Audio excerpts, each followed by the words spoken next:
జగిత్యాలలో జంగ్ సైరన్ మోగింది. కేసీఆర్ ప్రజా ఆశీర్వాద సభకు సర్వం సిద్ధమైంది. నాడు ఉద్యమ సమయంలో 2006లో జరిగిన ధూమ్ధామ్ ఉద్యమ దశ దిశను మార్చింది.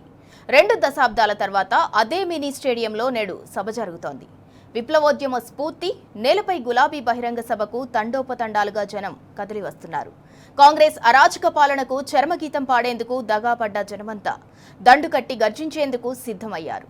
నేడు జగిత్యాలలో బీఆర్ఎస్ ప్రజా ఆశీర్వాద సభలో కేసీఆర్ రాక కోసం మాట కోసం ఎదురు చూస్తోంది తెలంగాణ.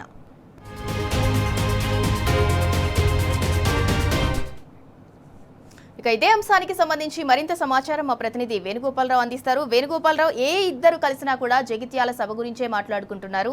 అందుకే కాంగ్రెస్ పార్టీకి, అధికార పార్టీకి వెన్నులో వణుకు స్టార్ట్ అయ్యి ఇలాంటి అరాచక పాలన చేస్తుంది.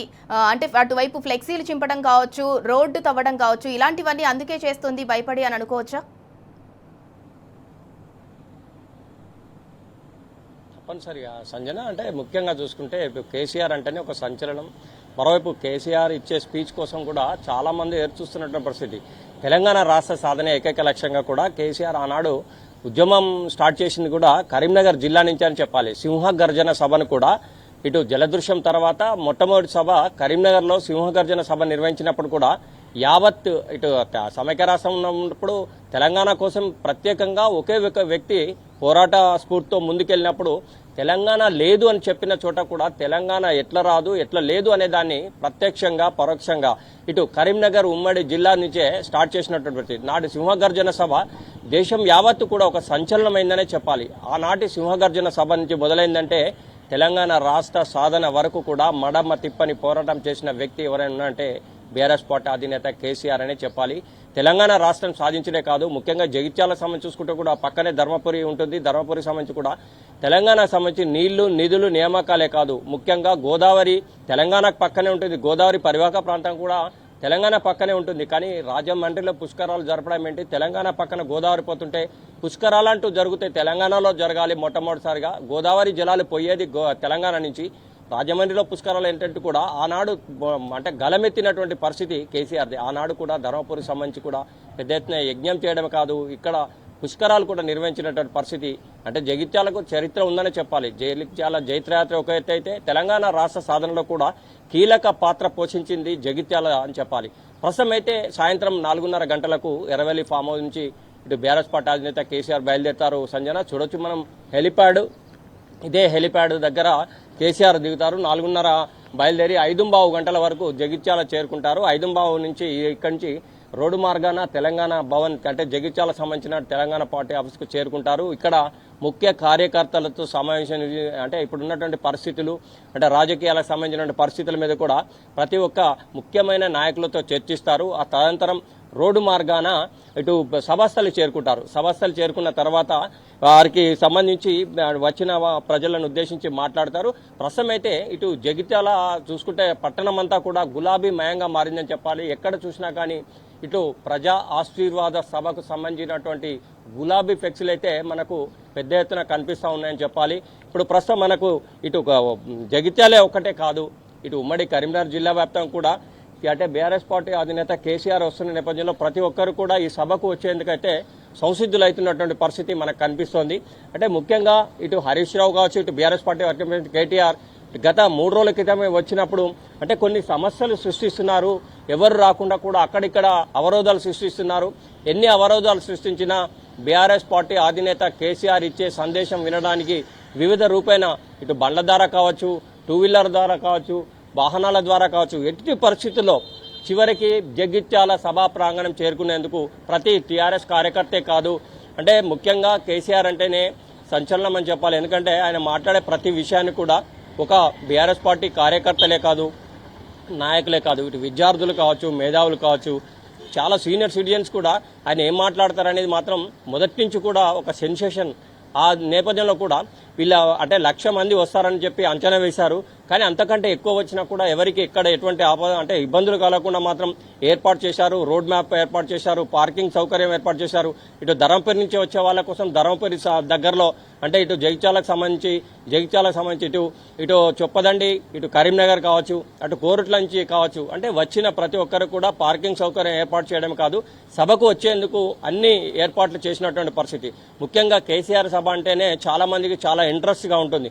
అంటే సభ వద్ద కూడా వెళ్ళలేని పరిస్థితులు ఉండి చాలా మంది ఉంటే కూడా ఇబ్బందులు పడకుండా ప్రతి చోట కూడా కిలోమీటర్ మేర ఎల్ఈడి స్క్రీన్స్ కూడా ఏర్పాటు చేస్తూ ఉన్నారు. అంటే ఒకవేళ వాళ్ళు సభకు వెళ్ళలేని పరిస్థితిలో ఉంటే ఎక్కడైతే వాళ్ళు ఉంటారో చౌరస్తా కావచ్చు, ఏదైనా అంటే ముఖ్య కూడలి కావచ్చు, ఆ ప్రాంతంలో ఎల్ఈడి ఉంటే మాత్రం అక్కడే నిలబడి కూడా ఇచ్చిన ప్రసంగాన్ని ప్రత్యక్షంగా చూసేందుకు కూడా ఏర్పాటు చేస్తున్నటువంటి పరిస్థితి ఉంది.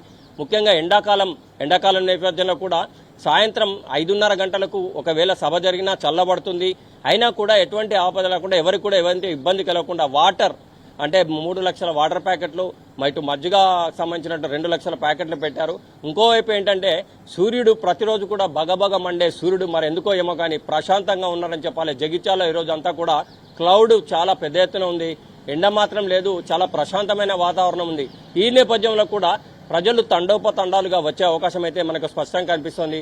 ఎందుకంటే మొదటి నుంచి కూడా తెలంగాణ రాష్ట్ర సాధన కోసం నాడు కేసీఆర్ ఒకే ఒక్కడు బయలుదేరినప్పుడు కూడా సింహగర్జన సభ నుంచి చూసుకుంటే కూడా తొలి ముఖ్యమంత్రి అయినాక కూడా కేసీఆర్ కు తెలంగాణ రాష్ట్రంలో మొట్టమొదటిగా నచ్చిన జిల్లా ఏదైనా ఉందంటే ఉమ్మడి కరీంనగర్ జిల్లా అని చెప్పాలి.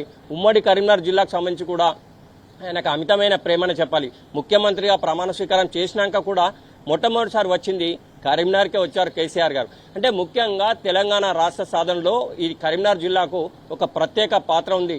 తెలంగాణ రాష్ట్ర సాధన ఏకైక లక్ష్యంగా ముందుకెళ్లినప్పుడు ఇటు కరీంనగర్ జిల్లానే ఊతం ఇచ్చిందని చెప్పాలి.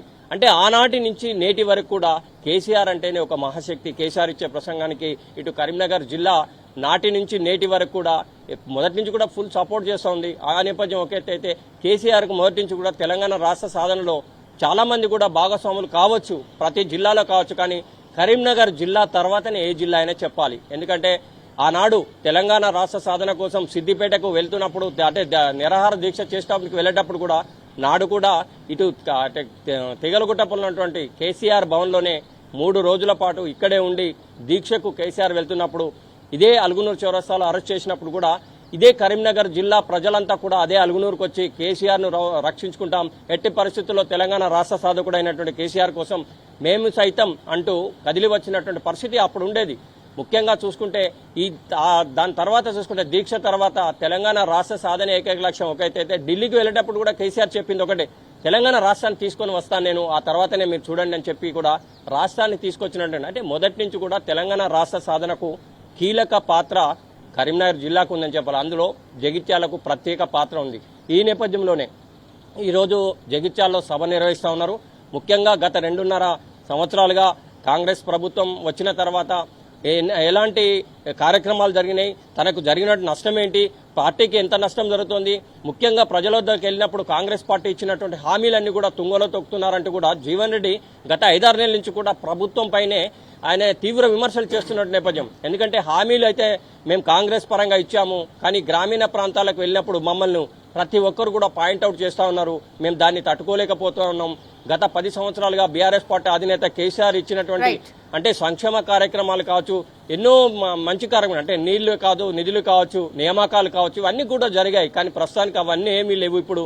అందుకే అంటే ప్రతిపక్ష హోదాలో ఉన్నటువంటి బీఆర్ఎస్ పార్టీ దాంట్లో అధిక పక్షంలో ఉన్నటువంటి జీవన్ రెడ్డి చేరడం ఒక ప్రత్యేకత కూడా ఇక్కడ చెప్పుకుంటున్న నేపథ్యం అయితే మనకు కనిపిస్తుంది సింధురా. అంటే ఏదేమైనా కానీ ఇప్పుడున్నటువంటి పరిస్థితిలో జగిత్యాల జైత్రయాత్ర తర్వాత మరొకసారి 2028లో జరిగే ఎన్నికలకు ఇక్కడి నుంచే కార్యాచరణ రూపొందిస్తున్నట్టుగా కూడా మనకు తెలుస్తోంది.